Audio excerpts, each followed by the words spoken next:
मनः प्रसादः सौमत्वं मौनमात्म विनिग्रह भावसंशुद्धिरित्येतत् तपोमान समुच्यते। हरे कृष्णा সুরসাদীয় গৌরভক্ত সজ্জন, শ্রীমদ্ ভগবদ গীতা থেকে 17.16 শ্লোকটা আমরা শ্রবণ করে নেব। চিত্তের প্রসন্নতা, সরলতা, মৌন আত্মনিগ্রহ ও ব্যবহারে নিষ্কপটতা এগুলিকে মানসিক তপস্যা বলা হয়। মানসিক তপস্যার্য হচ্ছে সব রকমের ইন্দ্রিয় সুখ ভোগের ইচ্ছা থেকে মনকে মুক্ত করা।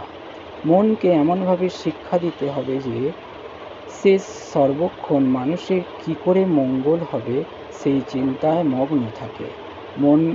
মনের শ্রেষ্ঠ শিক্ষা হচ্ছে চিন্তায় গাম্ভীর্য। কৃষ্ণ ভক্তি থেকে কখনোই বিচ্যুত হওয়া উচিত নয় এবং সর্বদাই ইন্দ্রিয় সুখ ভোগ পরিত্যাগ করা উচিত। স্বভাবকে নির্মল করে গড়ে তোলার উপায় হচ্ছে কৃষ্ণ ভাবনাময় হওয়া। মনের সন্তোষ তখনই লাভ করা যায় যখন মনকে সমস্ত ইন্দ্রিয় উপভোগের চিন্তা থেকে দূরে সরিয়ে রাখা যায়।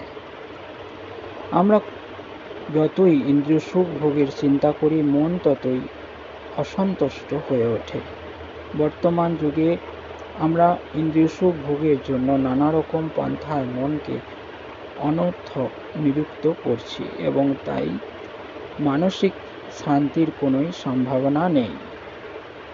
মানসিক শান্তি লাভের শ্রেষ্ঠ উপায় হচ্ছে মহাভারত ও পুরাণ আদি বৈদিক শাস্ত্রে মনকে নিবদ্ধ করা, যা নানা রকম মনোমুগ্ধকর আনন্দদায়ক কাহিনীতে পরিপূর্ণ। এই জ্ঞানের সহায়তা লাভ করে মানুষ পবিত্র হতে পারে। মন যেন সব রকমের কপটতা থেকে মুক্ত থাকে এবং আমাদের উচিত সকলের মঙ্গল কামনা করা। মৌনতা মানে হচ্ছে সর্বক্ষণ আত্মজ্ঞান লাভের চিন্তায় মগ্ন থাকা। এই অর্থে কৃষ্ণ ভাবনাময় ভক্ত হচ্ছেন যথার্থ মৌন। আত্মনিগ্রহের অর্থ হচ্ছে মনকে সব রকমের ইন্দ্রিয় সুখ ভোগের বাসনা থেকে মুক্ত রাখা। আমাদের অকপট ব্যবহার করা উচিত, তার ফলে আমাদের অস্তিত্ব শুদ্ধ হয়। এই সমস্ত গুণাবলী হচ্ছে মানসিক তপশ্চার্য। হরি বল। শ্রীল প্রভুপাদ কি জয়। নিতাই গৌর প্রেমানন্দে।